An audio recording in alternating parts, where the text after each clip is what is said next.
Morning sir. Good morning sir. હું હિમાંશુ ખાન. હું પંચાલ નિકી. અમે ધ ન્યુચ્યુઅલ પ્રિસ્ટાન સ્કૂલની તરફથી તમારા સમક્ષ એક કૃતિ રજૂ કરવા રહી રહ્યા છે જેનું નામ છે detachable airplane cabin. Detachable airplane cabin એક વિમાન સુરક્ષા વધારવાની એવી એક ટેકનિક છે જે હજુ સુધી વ્યાવસાયિક રીતે ઉપલબ્ધ નથી. જેમ કે આપણે જાણીએ જ છીએ 12 જૂન 2025ના રોજ અમદાવાદ એરપોર્ટ નજીક મેઘાણી વિસ્તારમાં એર ઇન્ડિયાનું એક પ્લેન ક્રેશ થયું હતું. આ વિમાન લંડન જઈ રહ્યું હતું. તે ટેક ઓફ કર્યાના માત્ર 2 જ મિનિટ બાદ ક્રેશ થયું હતું. તેમાં 242 લોકો સવાર હતા, જેમાંથી 241 લોકોનું મૃત્યુ થયું હતું. ફક્ત એક જ વ્યક્તિ બચી શક્યો હતો.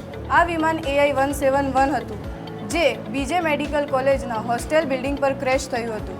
અહેવાલ મુજબ બળતણ બંધ થઈ જવાના કારણે એન્જિનોએ કામ કરવાનું બંધ કરી દીધું હતું, જેના કારણે આ પ્લેન ક્રેશ થયું હતું. જે કેવી રીતે થયું તે હજી સ્પષ્ટ નથી. આ દુર્ઘટનાને ભારતના ઇતિહાસમાં સૌથી મોટી વિમાન દુર્ઘટનામાંથી એક ગણવામાં આવે છે.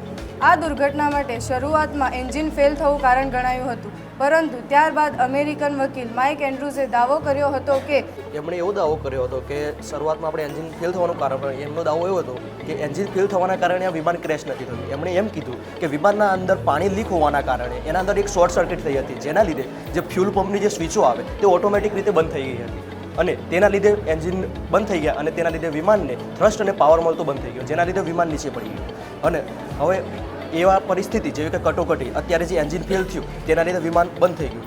એની જગ્યાએ જો આપણે આ કોન્સેપ્ટ વાપરીએ જેના અંદર એન્જિન ફેલ થવું એવી કોઈ પણ કટોકટીની પરિસ્થિતિ હોય તો આપણે જે મુખ્ય વિમાનના બોડીવાળા ભાગથી જે મુસાફરોની કેબિન છે તેને આપણે મુખ્ય વિમાન ભાગથી અલગ કરી દેવાનું અને તે મોટા પેરાશૂટની મદદથી ધીરે ધીરે નીચે આવશે. અને લેન્ડિંગ વખતે ઝાટકો ઓછો કરવા માટે આપણે કેબિનના નીચેના ભાગમાં એર કુશન પણ નાખીએ છીએ, જેના લીધે જે પણ ઝાટકો છે ઓછો થઈ જાય. આ જ હવા ભરેલી ટ્યુબો જો પાણીમાં લેન્ડિંગ કરાવવું હોય તો તે પાણીની સપાટી ઉપર તરશે અને જેથી જે પણ મુસાફરો છે તેમનો આઘાત બચાવ કરી શકાય.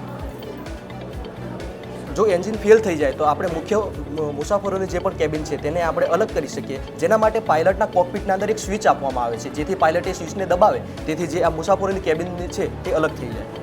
જો અહીંયા તમે દેખી શકો છો અમે એક કોન્સેપ્ટલ બનાવ્યું છે જેનાથી મોટર દ્વારા આ ડિટેચેબલ અહીંયા દેખજો જે આ કેબિન છે નીચે પડી જશે, જે પેરાશૂટની મદદથી નીચે લેન્ડિંગ થઈ જશે અને જ્યાં નીચે કુશન લગાવેલા છે તે પાણીની સપાટી ઉપર તરશે અને લેન્ડિંગ દરમિયાન આ જ કુશન ઝાટકો ઓછો થશે.